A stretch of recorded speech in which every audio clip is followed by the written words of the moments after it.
Okay, let's talk about a feeling I bet so many of you know well, that deep discomfort when you suddenly become the main event. But what if there's a powerful reason for it that has absolutely nothing to do with what you've always been told? We're about to flip that whole script. Does this sound familiar? You're at a party, maybe you're giving a presentation, and bam, all eyes are on you. And it's not a thrill, right? Your stomach does that little flip and it just feels deeply uncomfortable. Your first instinct is to just shrink back, to find any way possible to deflect that spotlight. And what's the word that always pops up? Shyness. It's the go-to label we've used our entire lives, isn't it? Oh, don't mind me, I'm just shy. Or you hear someone say, oh yeah, they're a bit shy. It's just the easy, catch-all explanation we reach for. But here's a wild thought. What if that label is just wrong? What if there's a whole other way to look at this, an explanation from psychology that's actually way more empowering and has nothing to do with being scared? So let's officially move past that old shy label. It's time to dig into a new framework that shows us what's really happening under the surface. Okay, so here's the term low social dependency. And the most important part of this definition is that last sentence.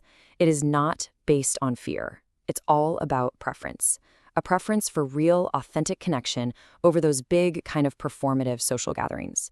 And trust me, that one little shift in thinking, from fear to preference, is a total game changer. Let's break this down, because this is crucial. Shyness? That's driven by fear. It's that anxious voice in your head screaming, don't go to the party, it'll be awkward.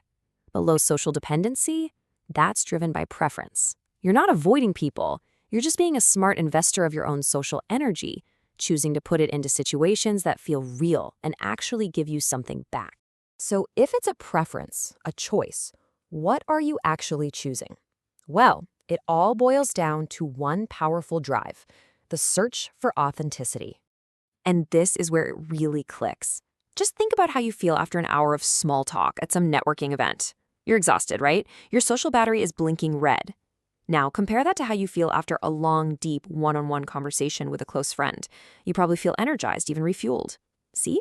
One is a drain, the other is a recharge. It's not that you're antisocial, you're just pro-recharge. This quote just sums it up perfectly. When you decide to grab coffee with one friend instead of going to that huge party, it's not a rejection of all those people, no way. It is a search for connection, the real kind. You're simply choosing quality over quantity every single time. You know, once you realize this isn't a flaw that needs to be fixed, you can finally start to see it for what it truly is, a unique strength. It's a really powerful type of influence.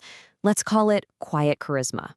So here it is, your new playbook. First, think of your social energy like it's a valuable resource. Invest it wisely.